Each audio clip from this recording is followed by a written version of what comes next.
a painter who quietly bridges the cool balance of the high Renaissance and the emotional warmth of the Baroque.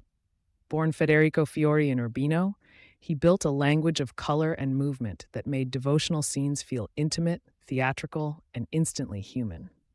Look at the soft tilt of a head, the rehearsed gesture of a hand, the glow of a cheek. Barocci's work draws you in as if you've walked into the middle of a living prayer.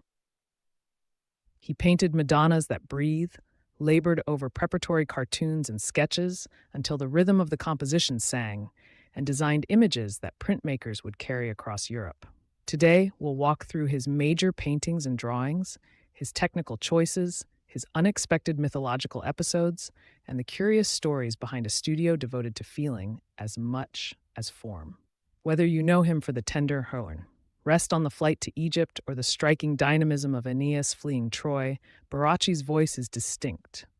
Warm color, tender modeling, and a humanism that anticipates the Baroque stage.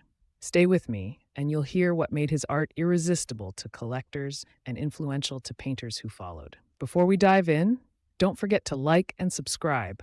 Your support helps us keep creating more educational videos like this one. Federico was born in 1535 in Urbino as Federico Fiori, though history remembers him as Barocci. Urbino at that moment still carried the refined echoes of Raphael. Barocci absorbed that calm, but would bend it toward gesture and color. He trained in an environment rich with draftsmen, and drawing became central to his process.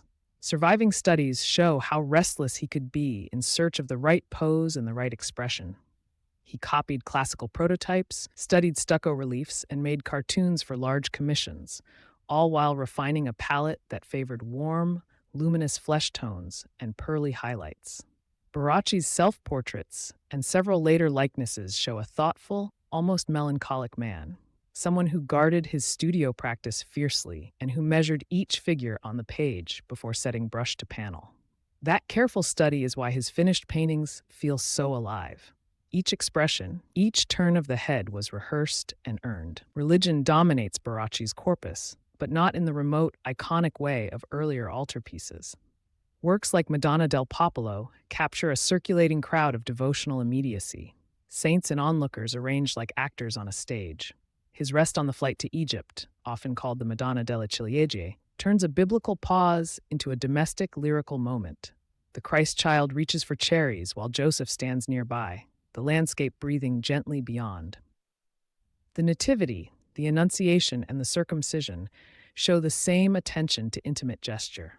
Mary's lowered eyes, a hand half extended, a toddler's restless balance.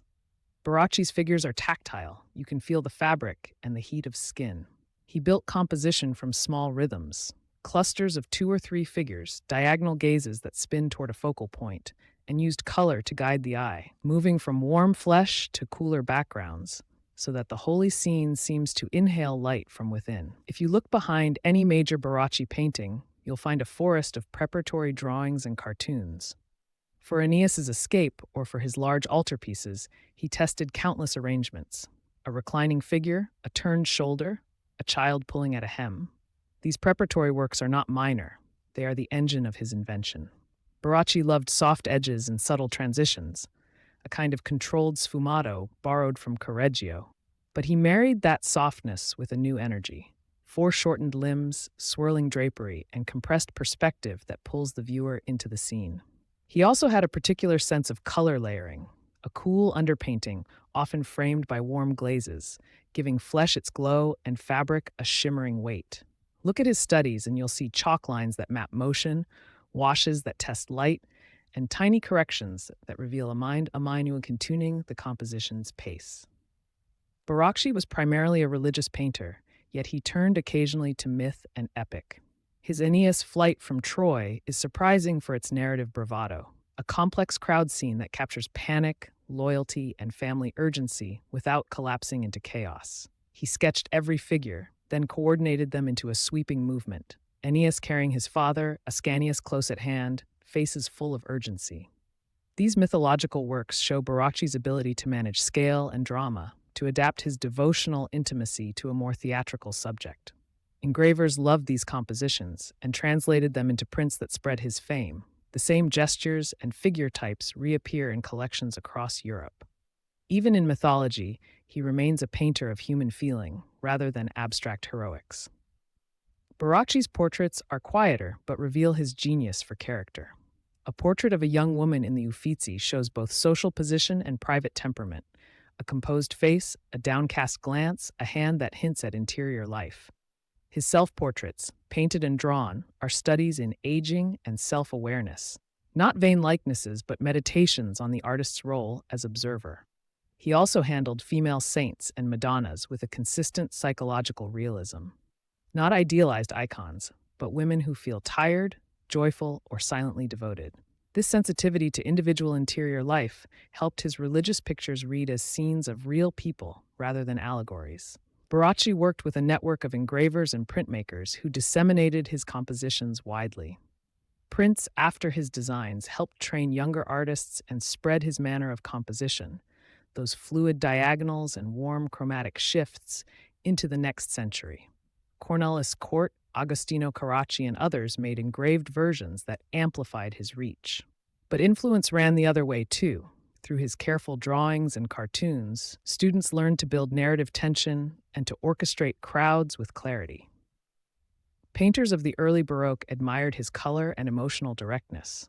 Rubens, among others, is said to have studied his work.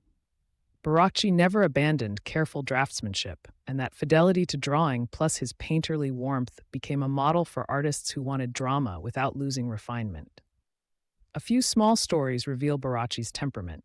One repeated detail in scholarship is his love of preparatory study. He could redo a composition dozens of times until the emotional pitch felt right. Another enduring visual curiosity is the so-called Madonna with a cat, a tender domestic detail that humanizes sacred scenes and shows Barocci's eye for small, memorable gestures. He was also unusually meticulous about coloring. Clients sometimes complained his process was slow, but the payoff was unmistakable, paintings that glow as though lit from within. Finally, his studio preserved many drawings and cartoons. Collectors prized those sheets, and through prints and pupils, his touch traveled far beyond Urbino and Perugia. Federico Barocci is a painter of gentle revolution, not a rebel against tradition, but an artist who rethought how feeling lives inside form. He tempered Raphael's balance with Correggio's softness and added a new dynamism that would help birth the Baroque. His Madonnas are intimate companions, his crowd scenes choreographed dances, his drawings laboratories of pathos. When you stand before a Barocci, you are invited to linger, to follow a turned glance, to read a hand, to feel the weight of a modest gesture.